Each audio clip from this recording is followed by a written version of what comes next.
Funding for This Is Nashville comes from you, our listeners, and Amazon, proud sponsor of WPLN's daily show, This Is Nashville, engaging our differences so we can discover our unity. More on Amazon's community work at aboutamazon.com. I'm Khalil Ekolona, and this is Nashville. Today, we're speaking with two single parents here in Nashville about their journeys to parenthood and what their day-to-day life looks like now. Joining us first is Megan Staggs, who's a single mom to twin daughters who will turn 3 in a few months. Megan, thank you for being here. Welcome to This Is Nashville. Thank you, Khalil. Glad to be here. Okay, I want to ask you this question first. You're a mom to twin girls. Yes. How are you today, and did you get a good night's sleep?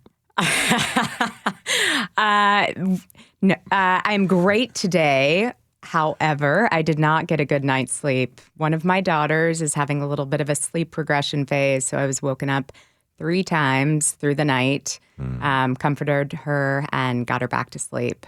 So That's a little tough right there. Yeah. Huh? When's the last time you got a good night's sleep? My best friend kept the girls overnight a few weeks back, and it was glorious. I slept through the night. Okay. Yeah. See, you have twin daughters. They're fraternal twins. Tell us about them. What are they like? Night and day. Completely different personalities. Liliana is the do-gooder, follows rules, very tidy, and her sister is Katherine is mischievous, playful. I mean, they're both playful, but mischievous, gets into things, instigates. I mean, this is stuff she's done since they were little. Okay. Yeah. Do they have a special twin language? I understand that twins have a way to communicate. Do you see them when you're talking to them? Do you see them looking at each other and thinking? They definitely do, and there's a little bit of translation sometimes too. Okay. Liliana, who's the mature older sister by 5 minutes, will translate what her sister says if it's not quite clear, or she'll just tell me what her sister means, even if it's not what she's really saying. Oh, wow. Yeah. So these are 2 distinct personalities. Oh, absolutely. All right. So, okay, you had your daughters a little bit later in life, I understand. Did you always want to be a parent? I did not. It wasn't something that, I'd set out, and that wasn't really, I always thought, I always thought it would kind of happen naturally, that I'd meet someone, get married, have children, and it didn't happen. And so I think it was my late 30s, I was having a conversation with friends, and they said, 2 different conversations, and said, Megan, you'd be a great mom. Why don't you pursue being a single mom? And I said, I'm too selfish. I like my life. I love to travel internationally, take, exotic trips, have my leisurely time, go cycling, do various things. And without a partner to balance me out, the idea of being a single mother, was not something that was on my radar. What changed your mind? I don't know. And I've been thinking about this a bit. I can't pinpoint the exact moment. I've been thinking about it since I knew I was coming on the show. And my mother passed away in 2019 in April. And, of course, there was a lot of grieving that I went through there. But I don't know if that somehow, thinking about that relationship with my mom was kind of what sealed. I think before that I had maybe been thinking about it. I was trying to date. But in my late 30s, I was 39. And I thought, I'd really like to raise a kind, little human. And 2 were not part of the plan, but it was part of the universe's plan. That's right. Okay, so you decided you wanted to become a parent. Yeah. What'd you do next? So I reached out to my general practitioner and talked about it, and got a referral for the Nashville Fertility Clinic here in Nashville, and started the process to see if it was even possible. And so went through all the testing, and they take your levels, blood work, all of that, and so that was kind of the first step that I took. Is that process a little arduous or anxiety inducing? I don't know that it's anxiety inducing. There's just a lot of unknowns, when I started the journey, I didn't know anyone that had taken it, but now that it's part of my day in and day out life and conversation, come to find out there's lots of people that go through the fertility process and, couples that go through it. And so it's now, so I think going into it, I don't think I was anxious about it, more so as there were a lot of unknowns. So as you discovered these new things that you hadn't realized before, seeing that there's many more couples, did that offer you a sense of comfort? I think so. Yeah. I mean, it's definitely the more people that at this point, I'm very comfortable, with dialogue around the fertility process and talking with others about it and very open about it. And a comfort level I wouldn't have had before. But I think that is through when I have conversations and say, oh, you're a single mother. And then the conversation comes as to why. And then, keep hearing, oh, yeah, my husband and I, went through the fertility process and just hearing that. Mm-hmm. So why choose to have children instead of adopt? I didn't adopting and even fostering children didn't really kind of go through my mind. The first step was I have the ability to have children, and so that was kind of the first step. I think had I not had the ability to have children, that may have been another option. Okay, your mom passed in 2019. Mm-hmm. As you were going through this process, did you think about her?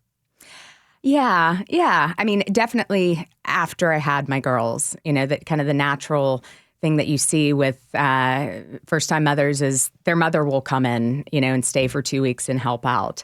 And so that was definitely something a gap that I had. I didn't have that sort of support. I had my stepsister who did come and help after the girls came. And then just in rearing them, I just sent my girls with a project. They have homework and they're, under 3 and already have homework. Hey. So this morning's homework was around the family. And I, went back and forth on whether or not to include a picture of my mother and myself. And I went ahead and, I talked to them about her and add that in. But it's definitely a gap, especially because I don't have a partner with grandparents there and a grandmother there. So. Do you see signs of your mom and your girls? Oh, yeah. Especially when Kat was a baby, and some of my friends remarked on she looked just like my mother. And there was a picture they had posted at daycare, and it was, really kind of a spitting image of her when she was younger. Which one takes after her, the mischievous one or the do-gooder? I would say, my mother was a fiery Brazilian woman, so I would say Kat takes more after her. Okay. Yeah. Now, your children are mixed race. Mm-hmm. How did you choose a donor, and what were you looking for specifically? So the donor selection process is really interesting. So it's, it does list everything from SAT scores to family background, medical history, interest, all of that. So I was looking for someone that, did well in school and also had music background, artistic background.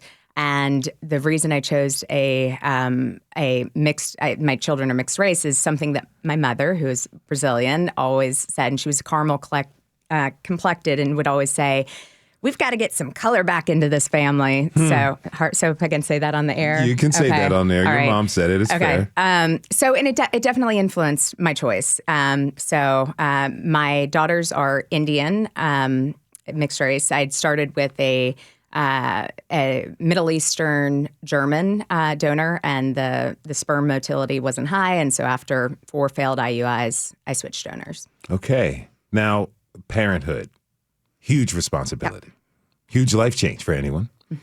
You decided to do this out on your own. Mm-hmm. Did you have concerns? What were some of the biggest concerns you had about becoming a single parent?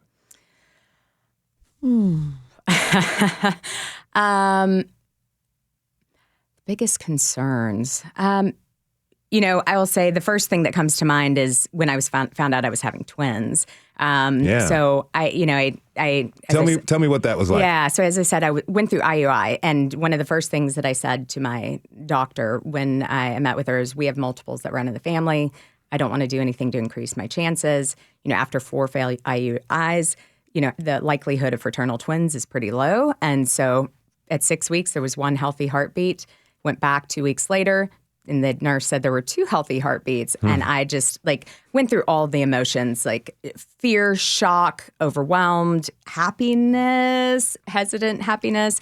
And one of the first thoughts was, how am I going to hike with both of them? Because I always had this vision of me and my, child on my back, out there hiking, continuing on our activities. And so that was one of my first thoughts, when I found out I was having twins, which we still hike. I carried them. I mean, I still do when they get tired on the trail. I would carry one on the front, one on the back. So they've made me expand and get stronger. All right. If you're just tuning in, this is Nashville, and I'm your host, Khalil Ekalona. We're talking this hour about single parenthood. What are the joys? What are the challenges? And where do single parents find help? Okay, so you're adjusting to parenthood. It could be very, very overwhelming. I don't have kids. Got siblings who do, friends who do, and I've seen that. When you hit those really hard moments, how do you work through them? I have great friends. There's been some moments where, just a few weeks ago, I was tired because my daughter's going through this odd sleep regression phase, and sleep really does make or break how you parent, your ability to deal with the terrible twos. And I had a moment, quick moment, the less than 30 seconds, I allowed myself to break down and cry. And then I called a friend and talked about it and said, oh, my daughter's throwing tantrums. I just don't think I'm a good mom. And, just getting that support and feedback from other mothers is one way to deal with it. And then in general, I deal with my stress by making sure I have some time for myself. I love the Y because they have drop-in daycare, and I can go and teach spin classes or work out. You had the terrible twos. You were squared with that with twins. A little tough. Okay, now, before coming on, we asked you to check in with some audio diaries during a typical weekday. Yep. You graciously did. Let's take a listen. Okay. It's 5:45. My girls have just woken up, and we're going to start getting ready for daycare. Tuesday is an early morning because I go into the office, so I woke up. You don't want to go into daycare today? I go into daycare. But you want to go into daycare? Yes. Swimming lessons are after daycare. Tuesdays we have swimming lessons after daycare, so I have to get everything ready and coordinate for the day. I wake up at 4:45 so that I can get ready, take the dog out, have a cup of coffee, sit and do a short meditation before getting these girls ready for the day. Fortunately, daycare does start at 6:30, so I'm able to drop them off and beat rush hour traffic to get into work. So without further ado, we will jump in and start getting ready. It's 3:45 and I'm en route to get my girls. It's bumper to bumper traffic on I-65 this afternoon. Today was a really busy day at work with back-to-back meetings. Fortunately, my last meeting was shortened to a half hour and I was able to get out of the office at 3:30. Got the car packed with swimsuits, towels, snacks, all the things we need to get through lessons and to get home. It's 4:20. I just picked the girls up from daycare and we are en route to swimming. It's going to be quite a push to get them inside. You need to go potty? Can you wait until we get there? Do you think you can make it to swimming? All right, just let me know if you need me to pull over, okay? It's 8:15 and the house is quiet. We got home. The girls had a rough patch for about 15 minutes. They were cranky, hungry. We fixed dinner and sat down and ate. Then had a little bit of unwinding and playtime before starting our bath time routine. After reading a book, brushing their teeth, they fell quickly asleep, and I finished up the rest of the nighttime chores and got everything in order for the morning. So now I get to relax for a bit before heading to bed. I'm going to sit down and work on a playlist and choreography for a spin class I'm teaching on Saturday. And that'll be it. it's a wrap for Tuesday night. All right, that was Megan sharing some check-ins from her day on a recent Tuesday. Something that's interesting to me, people without kids, you ask them how life is going. It's going great. I'm really in a groove. I'm achieving all this. I'm waking up early. I'm exercising. I've changed my diet around. But for parents, is a groove possible? Because from what I've just observed, every day is different. Is it possible to get in a groove as a parent, particularly a single parent? I think that where we have structure helps. That's our groove. Like you heard, like they have a bedtime routine. We follow that. We have a wake up routine. We follow that. And so there's, some days feel a little bit more groovy than others. But, it is always something new. You don't know. Like if you, think you're going to get out of the house in 30 minutes, it might take 45 because you gave them the wrong color cup to drink their milk, Gotcha. And so, every day is different. So, and I think that's the same for, two parents as it is for a single parent. What do you rely on to make sure that your girls and you have what you need? What we need. In terms, I guess that's a lot. You need a lot. So in terms of, financial security, it's going to work, doing a good job, and planning for the future. And in terms of, food, it's all very structured. It's drive up, Target drive up and Kroger drive up are to keep our food needs met. And, in terms of love, it's and rearing them and being the mother that I want to be. It's making sure that I do have self-care and as best I can, enough sleep, because that does impact, how I'm able to function day in and day out. So when your girls are older, what do you hope or want them to know about how you approached being their mom? I'm very intentional. The choice to become a mother was extremely intentional. And so, I choose the activities in our lives. I choose the people I bring into our lives. I choose, the food I nourish us with. It's all very intentional, so that they have happy, healthy lives and grow up confident girls. Speaking of growing up, say the girls want to learn who their donor was.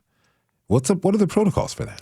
So the donor I selected is an open donor. And so what that means is they are able to reach out to that donor at the age 18. So the information about that donor becomes unlocked for them if they pursue that. Okay.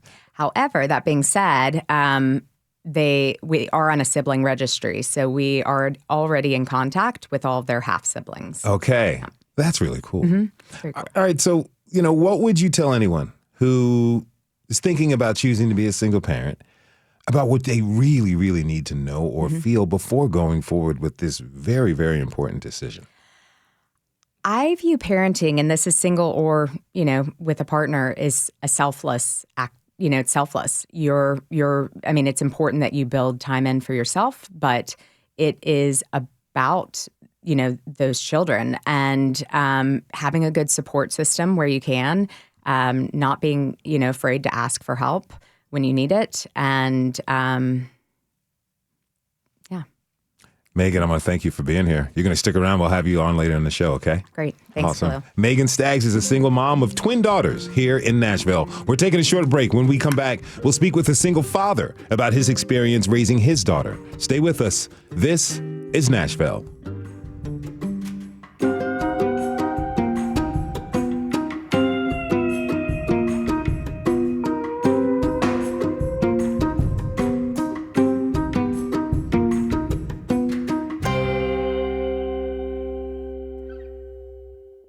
Funding for This is Nashville comes from you, our listeners, and Music City Prep Clinic, Nashville-based provider for PrEP and offering comprehensive sexual health services in an environment designed to be safe, professional, and shame-free. Learn more at musiccityprep.org. I'm Khalil Ekalona, and this is Nashville.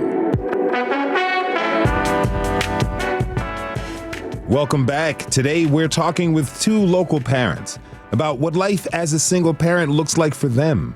What has their journey been like? Where would they like to see it lead to? My next guest is a single dad who's going to tell us what being a single father means to him. Joining us now is Steve Younes, who has a 7-year-old daughter. Steve, welcome to This Is Nashville. Thanks for being here. Hey, thanks for the welcome. Really appreciate it. Okay, so let me ask you, how are you doing today, and did you get a good night's sleep? I've oddly been getting a good night's sleep, mainly because of the weather just being as brutal as it is. We're just, we're crashing a little bit earlier than usual. So okay, yeah. So the wake up is a little more difficult, though. Okay, describe the wake up to me. The wake up. So we wake up. We attempt to wake up at 6:30 in the morning, but no alarms went off, or I hit snooze, and then it's trying to comb my daughter's hair, trying to go ahead and pick the right breakfast and get all that going, and then. Usually we try to walk out the door, or my daughter and I get to bike out to our school sometimes. So kind of a choose your own adventure. So yeah. So is she out of bed, up and ready to go in the morning, or are you coaxing her to get up? I'm usually coaxing her to get up. A lot of the time, she also comes in my bed to snuggle with me just before, and there'll be kitty cats and all that coming in. So kind of a mix of the two. If you're having trouble getting her up now, just wait in 7 years when she's a teenager. Oh yeah, it's going to be something. So tell me, did you always want to be a dad? Yeah, no, I think I always wanted to be a father. I think that I had great examples in my 2 uncles and my grandfather, and what a man is, to 2 children. And to me, it's one of those things that, I knew if I had the chance, I was going to go ahead and do as much as I could for my daughter, or for, whoever I had, but, obviously for my daughter, and, don't regret a minute of it. So what is your journey into fatherhood? What was that like? So my journey, I think like everyone, you kind of want to meet that special someone. You want to have the perfect marriage, have a child, and so on. So my journey was, obviously finding the perfect one, which was my wife of about 7 years, Erin Cattell. We met and, kind of talked about having kids, and at some point, decided, now's the time. And, there was a point where I remember we were kind of pulled over, and I had kind of a disagreement with my father, and there was kind of a talk of, how do you think you're going to do as a father, now that you're going to be one? So that's where I found out that I was going to be a father, and, that, just sunk me in terms of just knowing that, that's the start of my journey, and knowing that, I have a lot more to be doing here, obviously. How did you approach that? It was a disagreement with your dad. Were you on the phone with him? Yeah, it was. So my birthday is oddly Christmas, and we kind of had a disagreement on Christmas Day. So that was actually the day that that I found out that I was going to be a father in 2016. Wow. So when you first heard that, what type of emotions welled up in you? Just pride of wanting to do the right thing for whoever my little person's going to be. At that time, I didn't know obviously I was going to have a daughter, but just knowing that I'm going to do everything I can, and using them as an example, just wanted to make sure that I could do anything that I can humanly possibly do as a father, and thinking that everything that I put together is finally kind of coming to fruition. Again, trying to meet the right person, trying to do all the right things as you can in life. Everything hasn't always traditionally been easy, but for me, it was that moment of getting to provide something for someone else beside myself. So it inspired you to be the best person, best version of yourself you possibly could. Yeah, and it's not saying that I was lacking in some way before, but it was as a father wanting to be that person who goes and plays catch, or they can tell any of their problems to, or fix boo-boos, or if there's anything that happens, that you can always be that solid foundation. So how did you prepare yourself for being a dad? I want to say that there was, I read a bunch of books and did this and that. For me, it's just something, my background's in education, so I felt that, I always kind of had somewhat of a nurturing aspect to myself, and how I'm going to approach things. And to me, it's something that, I kind of take, things as they come. It's not something that I feel you can really always prepare for, because you're always going to have hiccups in your day. There's always going to be something different, and trying to address that, and trying to meet whatever their mental, emotional cues are that they're trying to give to you, or physical, and trying to address those as you can kind of see. So it's like some days are trial by fire, sometimes are trial and error. It's and oddly enough, I've done improv, so it's kind of trying to always be on in different ways. Yeah. So when your daughter was born, how ready did you feel? I would say fairly ready. For me, I'm very, I seem calm and reserved, especially on the outside. I don't really let things fluster me. I know a lot of the time my then wife would kind of, say, oh, well, she didn't, the doctor said that at this time she was supposed to have, let's say, a bowel movement or anything else. And if she hadn't had it this time, that we have to call Vanderbilt Pediatric. And to me, it was something that, trying to have that calm, reserved approach. Not everything happens on an exact schedule, and trying to be mindful that, it's going to happen at some point. If it doesn't happen for several days, let's go ahead and, raise some alarms, but trying to be reserved. But at the same point, just feeling that joy of, seeing her that day, obviously, was immense. What have you been most scared of about being a dad? That I'm not doing enough. I think that that's something, especially as a single father, that I approach a lot of the time. Feeling like you're inadequate or not enough, I think, is something that nags at you, of just feeling like you're trying to do something that, is undefined to them, that they, may not be aware of, but you're always trying to meet that goal, that you could, do all that you can for your kid and make sure that they're happy, healthy, well-adjusted, proud of themselves, proud of what they can do. And we're always going to, miss the mark somewhere, but, it's something that, is kind of undefined, of, trying to make sure you're kind of keeping the ball moving. What have you enjoyed the most? I would say your personality. She's a lot like me. We're kind of, I call us hucksters or jokesters, and we're, she always kind of, we have a little drawer of pranks in our house, whether it's, fake rubber worms, or we have, fake teeth and other stuff that we pull out of the drawers, or, we watch Simpsons together. Just a lot of, just very, because I feel like if you can laugh in life, you can kind of get through a lot of problems. Mm-hmm. And that's, I think, a lot of how we've gotten through some of our problems, obviously, as well. If you're just tuning in, this is Nashville, and I'm your host, Khalil Ekalona. We're talking this hour about single parenthood. What are the joys? What are the challenges? And where do they find help? Now, you and your wife divorced when your daughter was 5, mm-hmm. and that's kind of when you stepped into single parenthood. Right. You had split custody. Now, so anyone who hasn't been through that experience, tell us, really what worked for you when it came to adjusting to being in your daughter's life all the time, to having it scheduled that kind of determined when you could see her and when you couldn't. Right. Yeah. To be very honest, I had never imagined a day without my daughter. And it's kind of a cruel joke in the way that things have kind of ended up, in that, we have, originally it was not imagining a day without my daughter, to then going to split custody, which was kind of a very helter-skelter in terms of, there was, I picked up my daughter on Sunday morning, which, parents have different schedules depending on what they agree to. Sunday morning until Wednesday morning when I dropped her off to school. And then from there, my wife would have, or my ex-wife would have, Wednesday evening till Sunday morning to drop her off. Then it alternated again in the summer to week on, week off. So it was just kind of this ever-changing schedule of trying to meet your own needs and someone else's needs at the same time. I like to say, that I had things figured out. Honestly, I didn't. It felt like there was always just this shifting ground underneath of me of chaos, where, I was always trying to find, escapes, if you will. I was going out, whether it was to shows, or I was trying to learn, I was trying to get into the act of stand-up comedy, improv. And it was just something where, you're constantly trying to find things to keep your time going, since you don't have, that person there that relies on you so much. I like to say it was easy, and it wasn't. It was constantly trying to figure out what works one day to the next.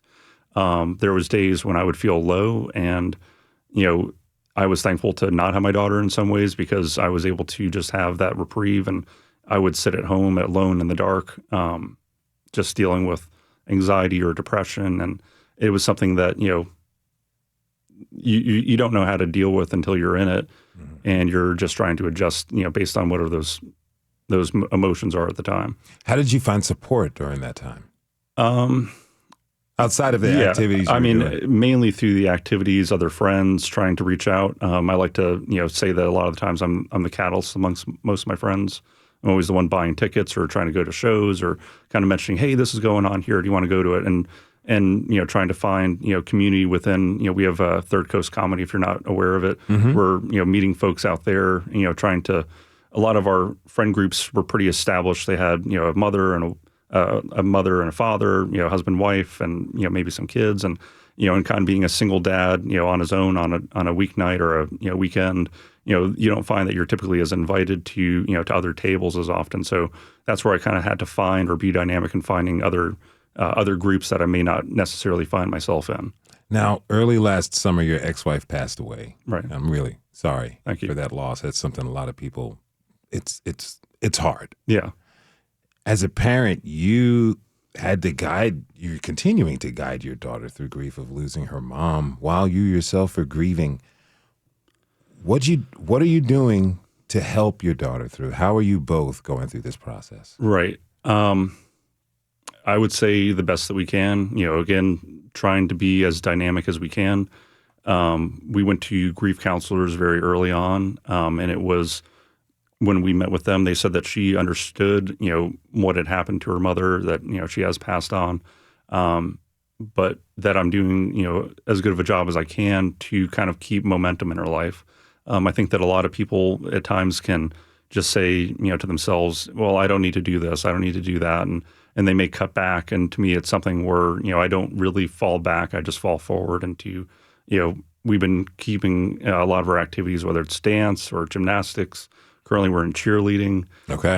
So, just trying to keep that momentum going and making it seem as if nothing's happened. But there's definitely been the questions at times of, what happens. And, we will have, sometimes she'll ask for us to pray for mommy. And, and to me, it's one of those things that you have, there's two different ways, that I've had to view my ex. And one is, when you become an ex, it becomes that, very, unfortunately bitter situation, which I never truly wanted to have.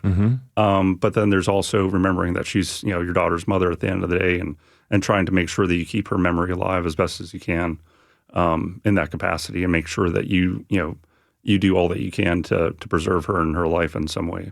Do you see any traits from your ex inside of your daughter? Her persistence. I think that, whether it's in some ways, she's very determined. If she's going to do something, she's going to do it. That sometimes, unfortunately, is in her wake-up routine. If she doesn't want to wake up, she's not going to wake up. If she doesn't want to do something, in the morning, if it's combing her hair, if it's brushing her teeth, being told what to do, she's going to go on her own time.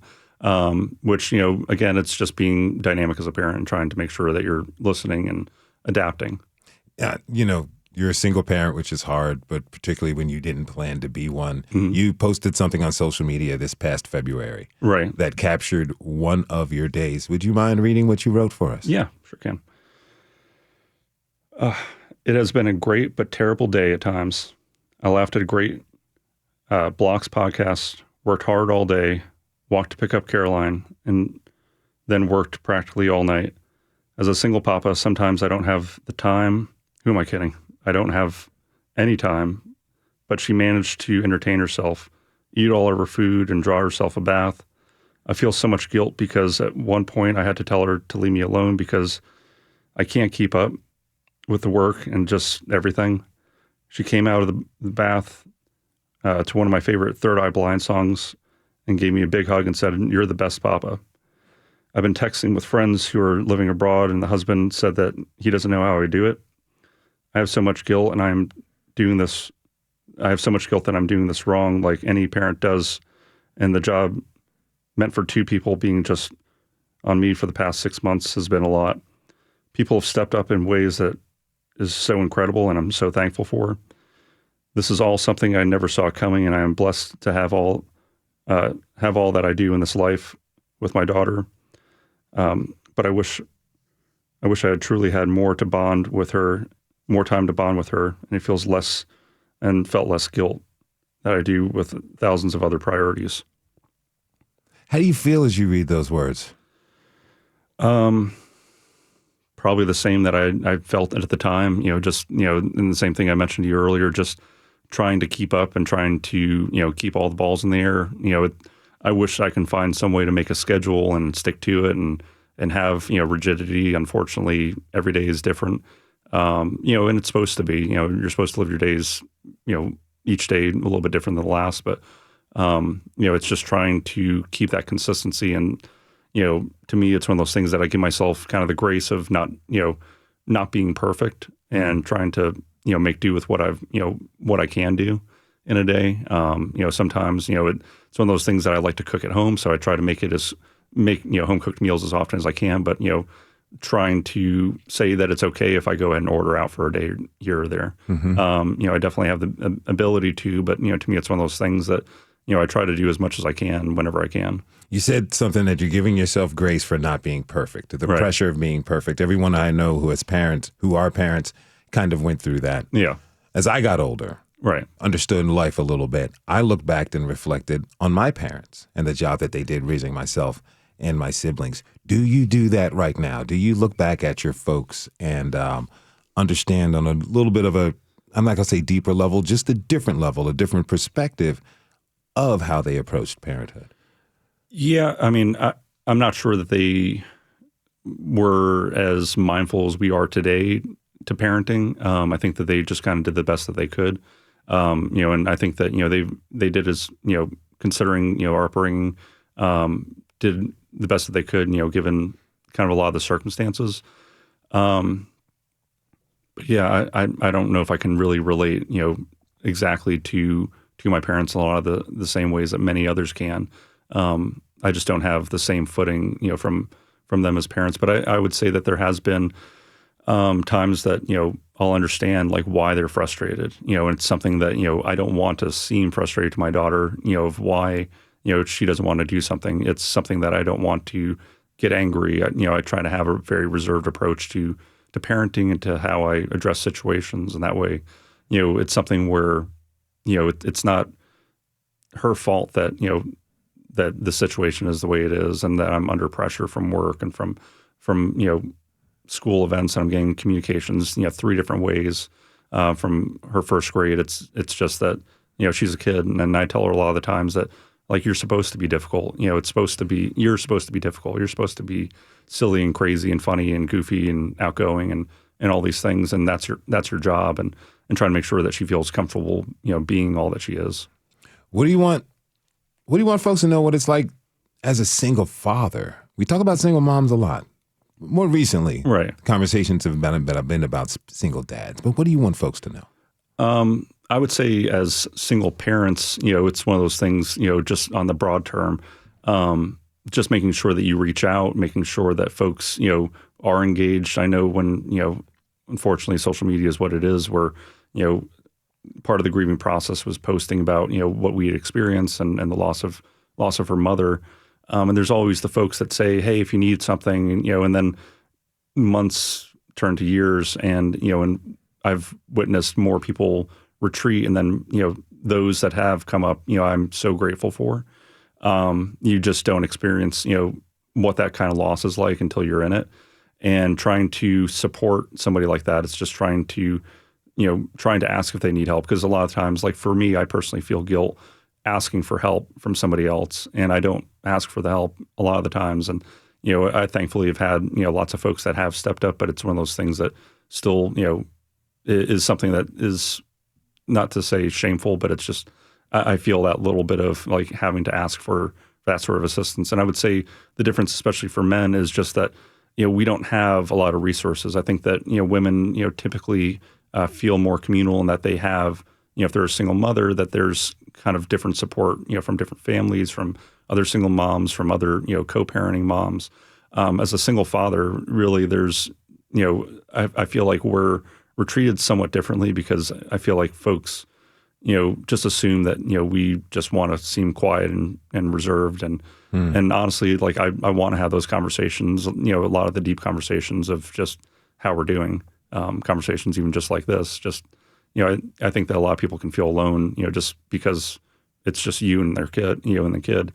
And it's just me and my daughter. And a lot of times, because of that, and because she doesn't have a brother or sister, I'm the one that she has to rely on all the time. And she's the, and I'm always asked questions. And what I say is, a lot of the time I get, decision fatigue of constantly being asked or trying to make each and every decision, that goes into both of our lives, that it gets tiring.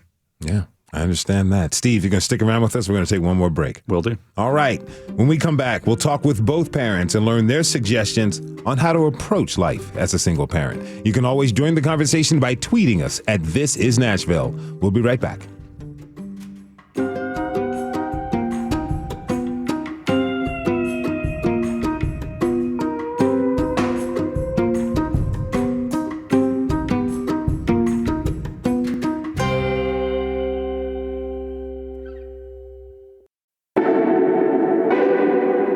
I'm Khalil Colonna, and this is Nashville. Today, we've been speaking with two single parents about their experience raising their kids here in Nashville. My guests are Megan Staggs, mother of twins, and Steve Younes, dad of a 7-year-old. Again, thank you both for being here. Thank you. Thank you. Okay, so, you intentionally became parents. You wanted to have kids. You've done this for a few years now. Do you like it? Do you like being a parent? It has its days. So I will say that I did grieve and do grieve my life before kids, but I wouldn't change it. I mean, the stage my girls are in, there's definitely a mix of this age is amazing. They're so much fun. It's great to see their personalities continue to blossom. But the flip side of it is the terrible 2s leading to the terrible 3s. So, I enjoy it. It's such a gift. Mm-hmm. Steve? Yeah, I would say the same. I think, obviously with having 2 and 3, it's a little different than, 6 going on to 7 is that, everyone kind of gives you the preview of, just wait. It feels like, there's kind of the vultures coming that, she's going to be a teenager soon. And then, those years are coming. But, for me, it's always been, if I keep that communication with my daughter that, I won't have to worry as much as, as folks kind of, try to make you worry that, that it's going to be whatever, at that next step. But I love having my daughter. It's something that she has just this like very silly, goofy personality. And I love to foster that whenever I can. And, at times when I notice that, I get frustrated and she's still being silly and goofy, it's just one of those things that I remember life's not as hard as we need to make it out to be.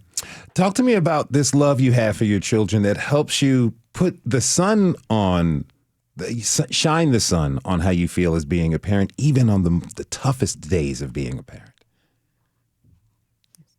Yeah.